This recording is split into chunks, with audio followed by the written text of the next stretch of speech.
So I'm Todd Durham. I'm currently a sophomore at NIU studying mechanical engineering. Before I start, I think it's about almost 11, so like T-minus 4 hours until a really hard engineering test today. And I highly recommend, there's no better way to procrastinate than giving a presentation. Because then you don't feel bad about procrastinating because you don't have to study that. But what I'm going to talk about, just a little bit about me, is I'm the president of the NIU Mars Rover team on campus, where it's an engineering club where we design and manufacture this Mars Rover right there. It's completely custom. We design it for a competition called the University Rover Challenge at the end of May out in Utah, where we have to do certain tasks like obstacle courses and a science task, autonomous navigation. So it's a huge project where a bunch of undergraduate students all work together to accomplish making this crazy robot. And then I'm also the lab attendant of the Digital Manufacturing and Product Realization Lab in the engineering building. We often call that the DMPR lab because that's a mouthful to say. But we have a huge emphasis on additive manufacturing in there, where in more simple terms, it's 3D printing basically, where we have a couple of the 3D printers, which most of you are probably familiar with, where it has the wire spool that goes into it. But we also have a couple of commercial grade printers where we have a powder bed plastic printer and then actually a metal printer too, where that blew my mind when I got into that lab, was that you could actually 3D print metal. But you can see this was the Rover at STEM Fest right here. There's a little duck right there. And I often get asked, why is there a duck on the Rover? And I always tell them, well, the reason the duck's there is because he's the pilot. He's the one that really controls that Rover. Yeah, there might be a guy standing over there that has the controller in his hand, moving it, but that duck's telling him what to do. So even though there is serious work with the club, we also like to have fun, be human, not emotionless engineers. But kind of talking about math and engineering, I'm going to describe a couple of the first introductory engineering courses that mechanical engineers have to take. So then the first one is called statics. It's basically the physical mechanics of forces in non-moving objects, where it uses a lot of the same concepts as Physics 1 in high school, where you have your free body diagrams, you have your different forces acting on an object, and the holy grail of statics is Newton's second law, F equals ma, because everything equals 0. If it doesn't equal 0, you really have a problem because it's not static anymore, because that would mean there's an acceleration, which means it's moving. And then that's dynamic, not static. So you can kind of see just a couple of the equations that are the foundation of statics. Newton's second law, vector decomposition really helps with 3D problems, where you can take your 3D vector, force vector, and decompose it into the forces on the x-axis, y-axis, and z-axis to make a lot of the calculations simpler. And then the centroid, so centroid can be used to find the center of area, center of mass, center of gravity, all bunch of different things in the higher level abstract concepts almost of statics, along with the area moments of inertia, which is the amounts of inertia about a set axis. So then that has like an integral, so it's even more complicated math. But down here are 3 different questions that I pulled from my textbook. And you can see they're wanting you to determine the tensions in all these different ropes. And there's like 5 ropes holding up each thing. And I don't know about you, but I've never seen a light quite hung like that. That seems like a really inefficient, ineffective way to hang a light, where you have these 5 different ropes holding it up just to hang the light. So like, what's the point of all these questions? What's the point of solving how many tensions are in each one of those ropes? So then to kind of help answer that, I'm going to move on to the next class, which is called the mechanics of materials. So unlike the first class, which dealt with forces on non-moving objects, this is dealing with the physical mechanics of forces inside of the object. So that we call those internal forces, where if I'm holding this pencil up and I'm holding it to where it's fixed on my hand and then I push on it, I can calculate the force inside of the pencil and figure out, is that pencil going to break? How much is it going to move?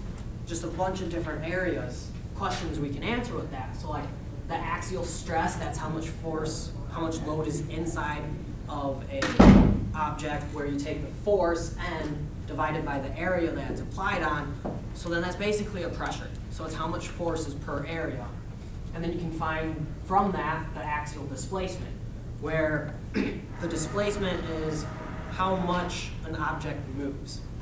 So if I pull on that pencil, it'll move a little bit before it breaks. Whether it's just a tiny little bit that you can't see, it should move before it actually breaks. And then you can find how much it'll actually move based on the force that you're applying. So N is the force, L is how long it is, A is the area of the cross section, and E is the material property. So E will change if you're using aluminum versus steel, steel versus concrete, because each material has its own modulus of elasticity, which is E, which is how much it can bend with a force. And then just torsional stuff, where instead of pulling on the pencil like this, I'm twisting the pencil. It's just encompassing a lot of different forces and loads that you can apply. So kind of an example problem of this is right here, where you have a concrete pillar with a lot of rebar, steel rebar in it to reinforce the concrete. And they want us to find the required diameter of each reinforcement rod to where we can apply a certain load without it breaking. And just a little bit of background information on concrete is that concrete is super strong if you're trying to compress it, but if you try and pull it, put it in tension, then it breaks a lot easier than if you're pushing on it. So what you can do is you can reinforce it with steel rods on the inside, because then you can apply more tension without breaking the object. So that's why the rebar is in there. Again, I don't know about you, but I don't really plan on designing concrete pillars for the rest of my life. So what's the point of solving this problem? I guess you can try and think of, well, what if your brother's holding 3 Musketeers in his hand and you're wanting to get some, but he's not wanting to give it to you. So how much do you have to pull on this 3 Musketeer to find, or to break it in half, so at least you can get some 3 Musketeers? So you can take your material property of your 3 Musketeer, you can take your force you're applying and figure all that out, but that's not really a real application. You aren't really gonna figure out how much force you have to pull on that right then and there just because you want some 3 Musketeers. You could really love 3 Musketeers, no shame on that, but that doesn't really have a real application. So then, what's the overall point? What's the point of doing all this math, of using all these equations to find a bunch of numbers? So this is a render of the current Rover. We're building a brand new one this year. We redesigned it and everything, where this is what it should look like, give or take some modifications, because this was at the beginning of the semester. But what we can do is, in the design process, we are currently transitioning from the abstract, making something tangible in the modeling software, to where we're now analyzing our designs, so that we can make sure they're not going to break, that they'll work for what we're wanting to apply to it. So a certain application of this is what's called a flow simulation. So we have, this is just the chassis that the whole Rover is based on right there, and this is a flow simulation that we ran, where there would be 2 fans right here blowing X amount of air into the chassis, and then you can see as the particles are swirling around there. So we can take this simulation and realize, awesome, we have a lot of airflow over the electronics, which is what's going to get hot out in the Utah desert. We're pretty golden for what we were hoping for those fans to do.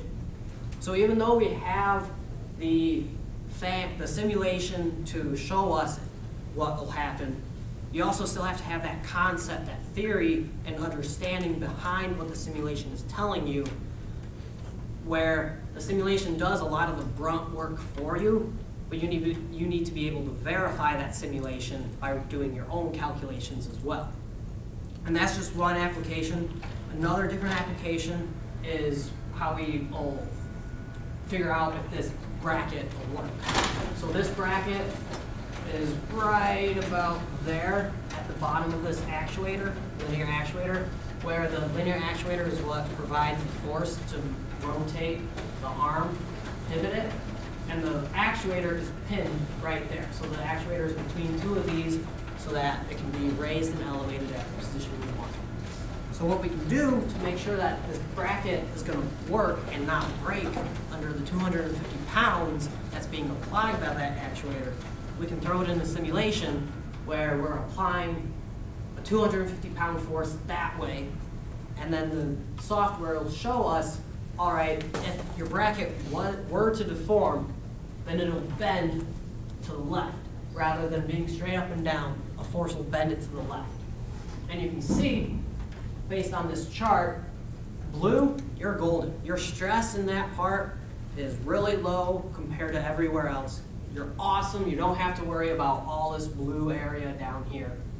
And then green is getting a little bit higher. You can see along the edges it starts to get green. And then red is where it's the maximum amount of load that is being experienced in the material for that simulation.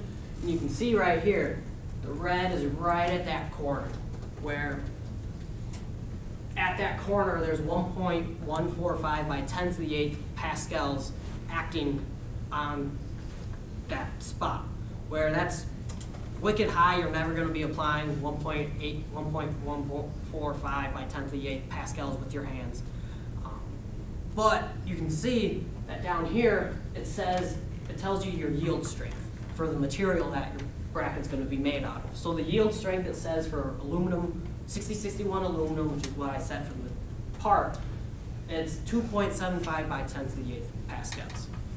So in this corner, it's telling me that the maximum amount of load that I'm going to experience on that bracket is 1.145, which is half of what the breaking point of the material is. So I know that that part has a safety factor of 2, where I'd have to have 2 linear actuators to actually break that part. So I'm golden. That bracket's perfect. I can start manufacturing that. I don't have to worry about the design anymore. But as engineers, we always want to try and make it better. We want to make it more lightweight, more efficient, more effective. So we're like, hey, what if we redesign it into this thinner piece at an angle? So we ran a simulation, and down here is where the maximum stress is, and that maximum stress was 2.5 by 10 to the 8th pascal, compared to your yield strength of 2.75 by 10 to the 8th. And that's a really small range before your part's about to break.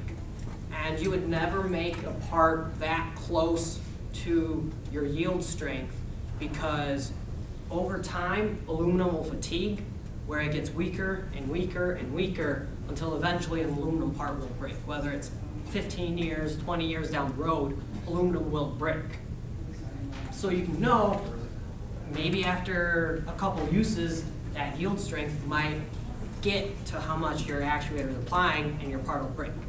And you don't want to have to keep making 50 of these brackets right here to put onto the Rover to try and fix it every time it breaks. So you'd want to stick with the old design, the thicker design, so that you have that factor of safety of 2 instead of about 1, which isn't really safe.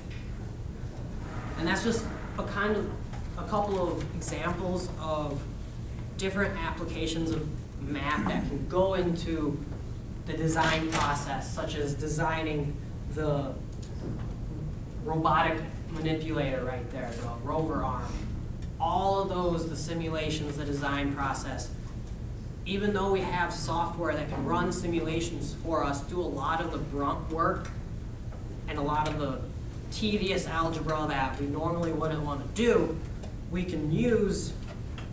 still have to verify all that math. We still have to use a lot of algebra and geometry, and occasionally the derivative and integral, your higher level math and calculus.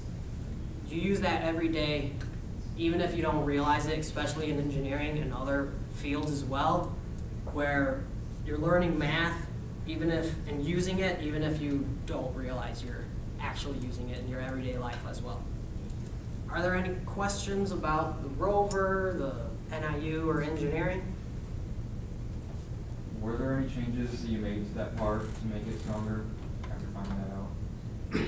Yeah, so the reason this is angled is because the way the actuator is positioned, we needed to move the actuator up and over to make it more efficient for pivoting the rover arm. So this one's currently still in the design process. I think we're just, since we have it at the position we need it to be, we're probably just gonna make it out of 3/8 aluminum instead of 1/4 inch aluminum so that we can get that factor of safety in there to where it won't break. But you can always redesign it to make this larger of a curve, because a larger curve will help distribute the stress more than if it was just a sharp corner. Because if it was a sharp corner, that's going to have a higher stress than if you put a curve instead of the 90-degree angle. But yeah, that's the design we're going to use. We're about to jump into manufacturing, where we're going to get big sheets of metal and cut it all out in the engineering building in the next couple weeks. Any other questions? Have any of your designs gone to NASA? No. If we had enough budget from NIU, I'm sure we could get them up on NASA quality, but we haven't quite gotten there yet. And the competition, sadly, doesn't have any correlation with NASA. It's with the Mars Society, which would be awesome if it would be like, hey, NASA, come sponsor us. But then they'd have to sponsor everyone. Any other questions? All right, thank you.